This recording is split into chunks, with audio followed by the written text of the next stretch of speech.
Hello बच्चों, हम पढ़ने वाले हैं सीख वर्कबुक इंग्लिश क्लास 4 के लिए। ठीक है, अभी हम पढ़ेंगे क्लास 4 के लिए सीख वर्कबुक।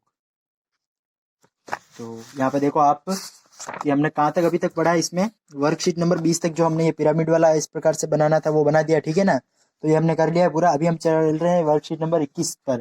कहाँ पर वर्कशीट नंबर तो बच्चों यहाँ पर अभी हम पढ़े हुए वर्कशीट नंबर 21। ठीक है, complete the sentence with the help of picture and words given in the box. तो जो इस बॉक्स के अंदर पिक्चर के अंदर फोटो दे रखे ना, ये देखो, ये चित्र को देखकर और उनके बाद हमें ये शब्द दे रखे हैं वर्ड्स, तो इनको देख के हमें यहाँ पर सेंटेंस बनाने हैं। ठीक है, तो ये देखो, ये लड़के का चित्र, तो आई एम है बॉय यानी कि लड़का है।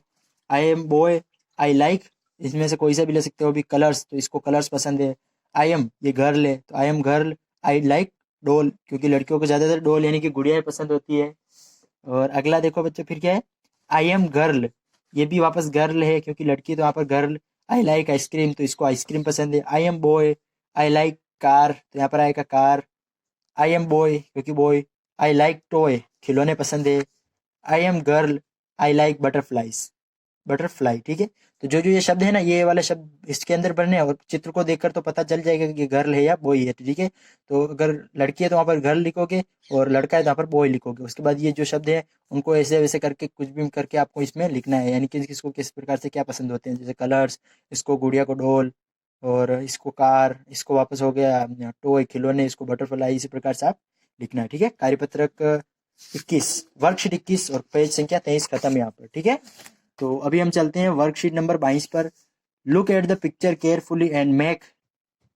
तो फिर देखो बच्चों, यहाँ पर ये क्या है, look at the picture carefully and make sentence using the words. तो ये जो चित्र दे रखे हैं उनको हमें पढ़कर और इन चित्रों को देखकर यहाँ पर हमें ये सेंटेंस बनाना है। ठीक है, तो आपको ये वर्ड्स यानी सेंटेंस यानी कि पूरे वाक्य बनाने हैं आपको। तो देखो एग्जाम्पल के तौर पर हमें देखो, दिस इज ए शर्ट, यहाँ पर देखो ये शर्ट दिख रहा है ना, तो ये शर्ट है, तो हमें इसको एक वाक्य बना दिया कि दिस इज ए शर्ट। ठीक है, तो उसी तरह से अभी देखो, दिस इज ए चेयर, इसमें चेयर दिख रही है ये वाला। दिस इज ए ये शर्ट वापस लिख दिया हमने, तो पुल से लिख दिया है। देखो दिस इज ए एयरप्लेन, तो एयरप्लेन है। दिस इज ए चेयर, तो यहाँ पर chair. This is a shirt, तो शर्ट है ये। और दिस इज ए टेलीफोन, तो आपको ये शर्ट वापस यहाँ पर नहीं लिखना। ठीक है, तो आप यहाँ पर दूसरा कुछ लिख देना, काऊ लिख देना, क्योंकि हमने यहाँ पर काऊ का एक भी नहीं लिखा है शायद। एक मिनट, ये क्या है, ये तो भैंस है, तो आप और भी कुछ होगा उसका लिखना। ठीक है ना, यहाँ पर तो ये देखो, दिस इज ए चेयर, फिर this is a shirt, this is a telephone, ये शर्ट छोड़ देना आप। This is a telephone, this is a butterfly, this is a computer, यहाँ पर कंप्यूटर भी है। दिस इज ए ट्रक, तो यहाँ पर ट्रक भी आपको दिख रही है, ये रही। और दिस इज ए बफेलो, यानी कि ये भैंस भी आपको दिख रही है। ठीक है, कितने हो गए, 1 2 3 4 5 6 7, 3 4 5 6 7, 4 4 8, टोटल 8 वर्ड्स है। तो यहाँ पर भी आपको 8 ही दे रखे, तो मेरे हिसाब से तो आप लिख दो चेयर को भी, क्योंकि एग्जाम्पल जरूर दे रखा, लेकिन यहाँ पर सिर्फ 8 ही चीज़ है, तो हम 8 लाइनें लिखनी है, तो आप शर्ट लिख दो। ठीक है, उसके बाद अभी चॉइस हो गया आपका। अभी हम चलते हैं कार्यपत्रक 25 पर। तो कार्यपत्रक वर्कशीट इंग्लिश में है ना, तो वर्कशीट 23 पर चलते हैं। Make sentence by using word given in the box. तो जो ये शब्द दे रखे हैं इनसे नए वाक्य बनाओ। ठीक है, इनसे वाक्य बनाना आपको। तो यहाँ पर देखो, दिस इज ए पॉन्ड, ऐसा एग्जाम्पल में दे रखा ना, this is a pond, pond यानी तालाब। This is a yarn, this is a cow, this is a cow. This is a jar, this is a bird, ये देखो। दिस इज ए बॉक्स, तो इसके अंदर जो जो शब्द दे रखे हैं वो लिखने हैं। ठीक है, दिस इज ए बॉक्स, फिर वापस दिस इज ए की, तो इसमें की कहाँ है, ये रहा की। तो इसी प्रकार से आपको लिखना है। ठीक है, this is a boy, this is a box, this is a bird, this is a की, इस प्रकार से आपको लिखना है। ठीक है, पेज संख्या 25 यहाँ पर कंप्लीट। अभी वर्कशीट नंबर 24 है, तो इसमें आपको क्या लिखना है बता देता हूँ आपको। Right the names of your family member in the box. तो आपके जो फैमिली मेंबर है ना, आपके परिवार के जो सदस्य हैं, उनके नाम आपको यहाँ पर लिखने हैं। ठीक है, तो यहाँ पर सभी के परिवार के सदस्यों के नाम एक जैसे नहीं हो सकते। मेरे परिवार के सदस्यों के नाम अलग है, आपके अलग हो, आपके अलग, इस प्रकार से सबके अलग अलग होते हैं, तो वो आपको खुद से ही लिखना पड़ेगा। बस आपको बता देता हूँ कि किस जगह पर कौन सा नाम लिखना है। तो यहाँ पर आपको लिखना है माई ग्रैंड फादर्स नेम, तो आपके दादाजी है उनका नाम लिखना है यहाँ पर। ठीक है, किसका लिखोगे यहाँ पर, अपने दादाजी का। यहाँ पर लिखोगे माई ग्रैंड मदर्स नेम, तो यहाँ पर अपनी दादी का नाम लिखना। ठीक है, किसका नाम लिखोगे, दादी का। तो यहाँ पर आपको क्या लिखना है, देखो बच्चों, क्या है, माई फादर नेम, यानी कि अपने पिताजी का नाम। किसका नाम लिखोगे यहाँ पर, अपने पिताजी का नाम यानी कि पापा का। माई मदर नेम, यानी कि अपनी मम्मी का नाम। यहाँ पर माई सिस्टर यानी कि अपनी बहन का नाम। यहाँ पर है माई ब्रदर, ब्रदर यानी क्या होता है भाई, तो यहाँ पर अपने भाई का नाम हो वो इंग्लिश में यहाँ पर लिखना है जी, ठीक है।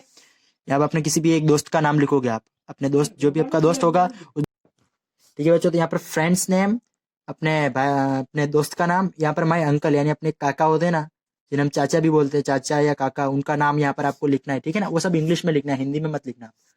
तो फिर यहाँ पर अपनी आंटी का नाम लिखना, aunties name. My class teachers name, अपने क्लास के जो टीचर्स हैं ना, अपने कक्षा अध्यापक सर जो हाजिर भरने आते हैं आपकी, तो उनका नाम यहाँ पर इंग्लिश में। फिर आपको यहाँ पर इंग्लिश टीचर जो कि आपके इंग्लिश के जो अध्यापक होंगे ना, यानी मैडम हो या सर हो, तो इंग्लिश के सर है उनका नाम यहाँ पर आपको लिखना है, या मैडम होगी तो उनका नाम लिखना है। फिर आपके जो स्कूल के हेडमास्टर सर होंगे ना, हेडमास्टर सर, तो उनका नाम यहाँ पर लिखना है, ठीक है। वो सब इंग्लिश में लिखना है। तो ये सब देख सकते हो आप, इसी हिसाब से आपको यहाँ पर लिखना है। और आप नीचे कमेंट में लिखकर बताना कि आपके स्कूल के सर का क्या नाम है, मैं वापस वहाँ पर लिख के दे दूंगा कि उसको इंग्लिश में कैसे लिखते हैं, तो वापस कमेंट में लिख के दे दूंगा अगर आपको ऐसा लिखना है तो, ठीक है। नीचे कमेंट में लिख के बता देना। अभी हम चलते हैं असेसमेंट नंबर वर्कशीट 3 पर। असेसमेंट वर्कशीट यानी कि आपका टेस्ट है जो भी आपने पढ़ा है।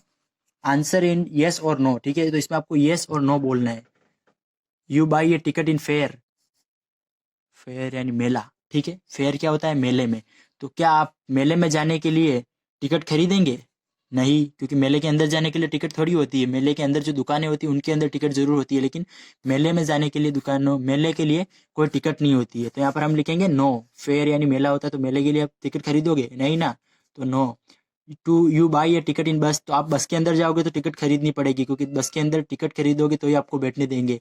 तो वहाँ पर आप क्या लिखोगे, बस के लिए यहाँ पर येस, और यहाँ पर आएगा नो, ठीक है।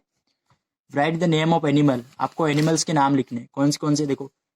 That lives on land, that lives on land यानी कि जमीन पर रहने वाला है, ठीक है ना। ऐसे जानवर जो यानी कि जमीन पर रहते हैं, तो उनके यहाँ पर नाम लिखने हैं। तो जमीन पर कौन से रहते हैं, हाथी, हाथी। एलिफेंट, तो यहाँ पर लिखो एलिफेंट। और भी बहुत सारे, लेकिन एक जानवर का नाम लिखना है तो हम एलिफेंट का लिख देते हैं यहाँ पर, तो वो जमीन पर रहता है। दैट ईट ग्रास, ऐसे जानवर जो घास खाते हैं, तो उनका नाम लिखना है। तो यहाँ पर कौन से जानवर, कौन सा है एनिमल, हॉर्स, घोड़ा घास खाता है, तो HORS, horse. That fly in sky, ऐसे जानवर जो हवा में उड़ते हैं, मतलब पक्षी भी हो गए उसके अंदर, एनिमल्स के अंदर पक्षी भी आते हैं। तो यहाँ पर क्या लिखोगे, स्पेरो, स्पेरो यानी कि गोरे या चिड़िया, ठीक है। That it grain, that it grain and vegetable, ऐसे जो अनाज और वेजिटेबल यानी कि सब्जियां दोनों खाते हैं, तो ऐसे कौन से जानवर होते हैं, वो है बंदर। और भी हैं, लेकिन खरगोश है, उसी तरह बंदर है, तो हम यहाँ पर बंदर का लिखने, तो MONKI, monkey. That eat other animal, ऐसे जानवर जो दूसरे जानवरों को भी खाते हैं, तो उसमें कौन सा आएगा, दैट ईट अदर एनिमल। तो ठीक है, दैट ईट अदर एनिमल्स यानी कि ऐसे जानवर दूसरों को खाते हैं, तो वो है लोयन, शेर हो गया, और पेंथर हो गया। इस प्रकार के जानवर होते हैं वो दूसरे जानवरों को खाते हैं। फिर तीसरा है fill in the blanks with the correct article ANN, ठीक है ना। तो यहाँ पर ए या एन कौन सा वाला आएगा, वो आपको सही वाला भरना है यहाँ पर। तो देखो, दिस इज ए एरोप्लेन, तो यहाँ पर ए। आई एम ए बॉय, तो यहाँ पर भी आएगा ए। और दैट इज एन एग, तो यहाँ पर AN आएगा, ठीक है ना। तो इसमें आएगा दैट इज एन एग, तो यहाँ पर AN आएगा, ठीक है। फिर चौथा देखो, find describing word from the box and rewrite them, तो इसके अंदर जो आपको शब्द दिख रहे हैं वो इनको ढूंढो और उसके बाद यहाँ पर लिखना है। तो बहुत सिंपल है यहाँ पर, बहुत ही सिंपल, खाली कि इसको आपको अंदर से सिर्फ शब्द ढूंढ कर यहाँ पर आपको लिखने हैं। जो देखो, तो हमने एक लिखा हॉर्स, हॉर्स यानी घोड़ा। ब्यूटीफुल, ब्यूटीफुल का होता है सुंदर। फिर देखो स्कूल, स्कूल यानी कि विद्यालय। ट्रेन यानी कि रेलगाड़ी। टीचर यानी कि अध्यापक। और होनेस्ट यानी कि ईमानदार, ठीक है। तो इस प्रकार से शब्द आपको ढूंढकर यहाँ पर लिखना है। फिर वैसे भी आप उगली भी लिख सकते हो, जिसका होता है गंदगी।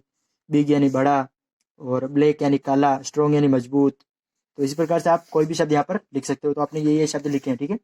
Make sentence using the words given in the box, तो ऐसे सेंटेंस बनाओ जिस ये जो शब्द है उनके आगे कौन सा शब्द लगेगा उसको सही वाले को भरो और उससे सेंटेंस बनाओ।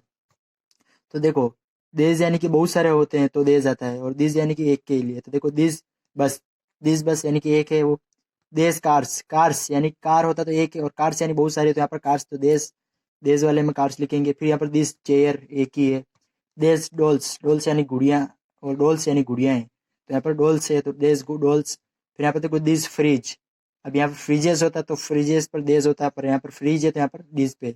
दिस फ्रिज, दिस बस, दिस कार्स, दिस चेयर, देश डॉल्स, ठीक है। तो ये वाले इस जगह पर आ रहे हैं। तो ठीक है बच्चों, आपने अगर ये वीडियो देख लिया है तो इसको लास्ट तक देखा है तो इस हमारे चैनल को सब्सक्राइब करके ही जाना और लाइक कर देना। और आप लोगों की वजह से हमारे 1000 सब्सक्राइबर भी पूरे हो चुके हैं, तो आप सभी का दिल से धन्यवाद। कम से कम आपसे आप जल्दी से जल्दी हमारे 2000 सब्सक्राइबर भी जल्दी से करवा दें आपको। और आपका वीडियो देखने के लिए बहुत बहुत धन्यवाद, जो आपने हमें इतना 1000 सब्सक्राइबर तक पहुंचाया है। आगे भी ऐसे सपोर्ट करते रहिए और अपने घर वालों या आसपास के जो भी हैं तो उनके मोबाइल में भी हमारे चैनल को ज़रूर सब्सक्राइब करें। और वीडियो देखने के लिए आपका बहुत बहुत धन्यवाद। इसके साथ हम और भी अगले वाले वीडियोस में इस पाठ के और समर्थकारी पुस्तिका के भी उसका भी अध्ययन करवा रहे हैं। तो आपका बहुत बहुत धन्यवाद वीडियो देखने के लिए। जय हिंद, वंदे मातरम।